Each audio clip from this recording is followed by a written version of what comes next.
So good morning, everyone. We're groups ups and downs. These are our programmers, Naba, who's a part-time MEng student, and Fahad, who's a Master's of Applied Science student.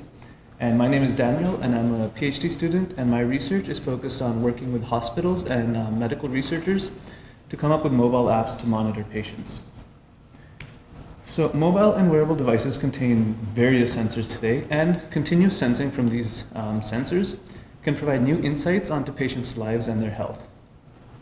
But what medical researchers need are tools that can help them collect and process this sensor data, and their goal is to eventually correlate this data with the patient's actual health, and this has the potential to revolutionize the healthcare system. For this course, however, our goal is to develop a smartwatch and smartphone application that can collect sensor data and also develop a data analysis framework that can pre-process the sensor data, run activity detection, and detect anomalies. And for our skit and demo, we will be using mood disorders as a motivating example. Hi. Hey, How are you? I'm good. Yourself? I'm good. My name is Naba. I'm a research coordinator here at the hospital, and I was talking to a doctor, and he mentioned that you might be a good candidate for a study we're conducting. What is the study? So basically, we'll be collecting data from smartwatches, and we'll use it to correlate it to mood. Is that a smartwatch? That is the smartwatch. So the way it works is there's an app on it called Ups and Downs, and you don't really have to interact with the app. It runs in the background and it collects sensor data and it sends it to your phone where it does some processing. And how does this one watch work? So while Naba's explaining that to Fahad, I can actually explain that in a bit more detail to you guys.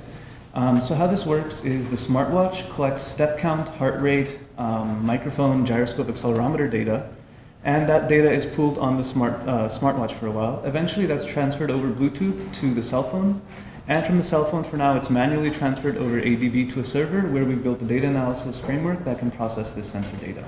Okay, I understand that. Can you show me the app? Sure. So we have an Android app called Ups and Downs on the phone, and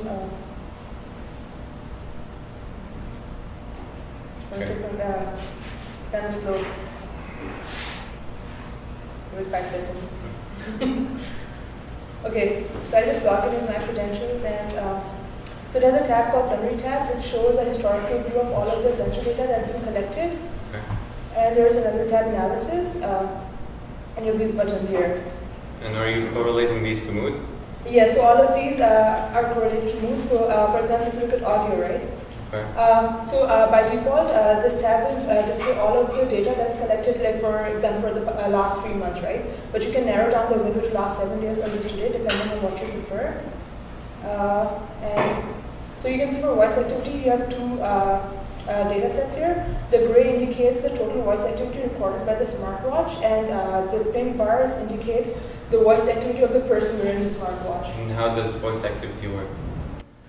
So again, I can explain in a bit more detail how the voice activity works. So the goal here is to estimate how much the user is talking while they're wearing the device.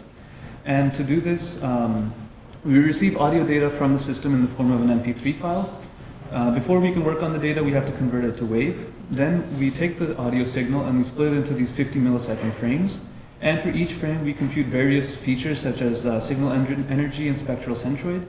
And if these features are within certain thresholds, we classify that speech segment, that audio segment as speech. Now these features can also provide us a fingerprint of the user's voice, and that can help us determine if the user is talking or somebody else is talking.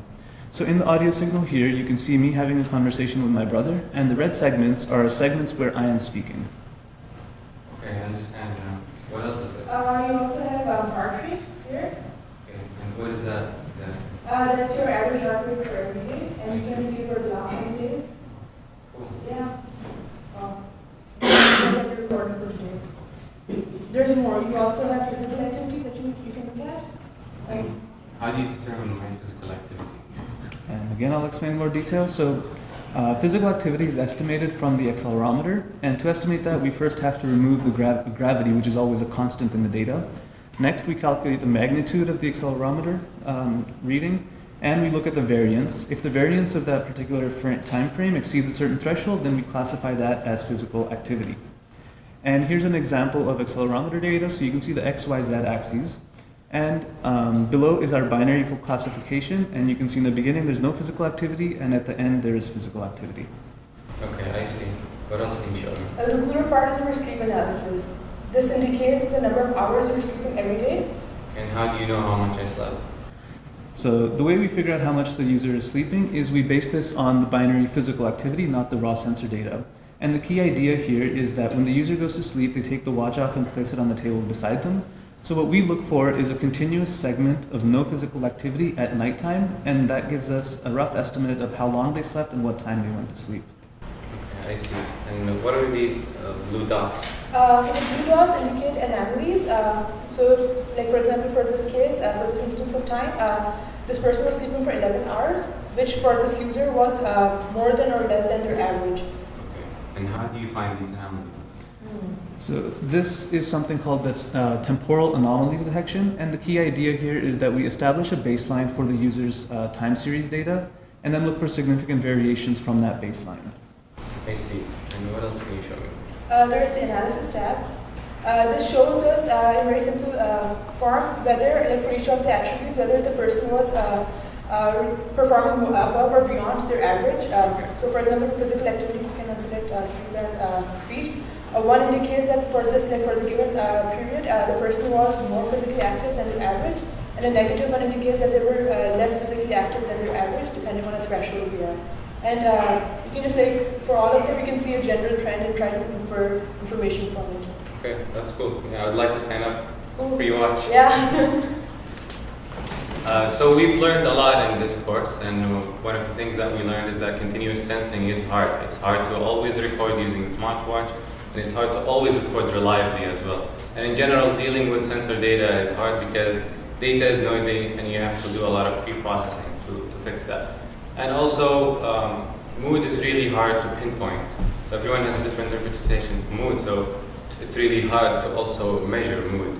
And if we had to do this project again, we would improve many things. One of them is actually use a validation set to make sure that if we're saying that the person is sleeping from a given time to an end time, we actually can say that that's true. And if we had to do this again, also we would manage our expectations and portray our project scope well. And I think as a group we suffered from that in this class. And also ask for more feedback and check regularly with outside the presentations. And for future work, first thing would be to actually have automatic communication between the phone and the server, and also in general improve the accuracy of our algorithms and use the validation data I mentioned briefly. And also we'd also use this in an actual study. So for example, Sunnybrook Hospital is actually conducting a study about mood disorders, and if we can actually have the patients wear these and compare our results with the blood samples that the hospital is collecting, it'd be great to see how our app performs. That's it. Any questions? Good. Great.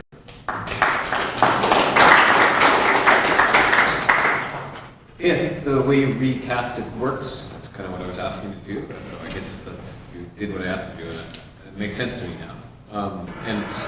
And I think you did a nice segue into the moods. That works too. You conveyed pretty clearly, reasonably clearly, a lot of the analysis work that's going on. So I like the way you did that, and it's now more clear. It's hard to see before. So well done. That's good. I have one question, a couple questions. Just on the voice activity, did you say? I thought I heard you say you actually you measure the sort of total volume of voice, but you also specifically identify if the holder of the watch is speaking. Is that right? Yeah, so to do that, we first had to train our models to build a profile of the user's speaking patterns, and then we run that on the entire data set. And how well does that actually work? Fairly well, actually. So that was one of our what points. basis do you make that? That's based on our my listening. So one of the challenges is we didn't really have validation sets of like pre-annotated data, Yeah. and that's one of our future works, to build these data sets and actually come up with numbers of how accurate Right, they are. that's why I asked you that question. So you trained on you? It I was trained you, on me, yes. And it picked up you Yes. reasonably correctly? Yeah. So some anecdotal things. Me and my father have very similar voices, so we would often get confused between our voices. But for example, when I'm meeting with the group or when I'm talking with my brothers or sister, it can distinguish us fairly well. Oh, that's interesting.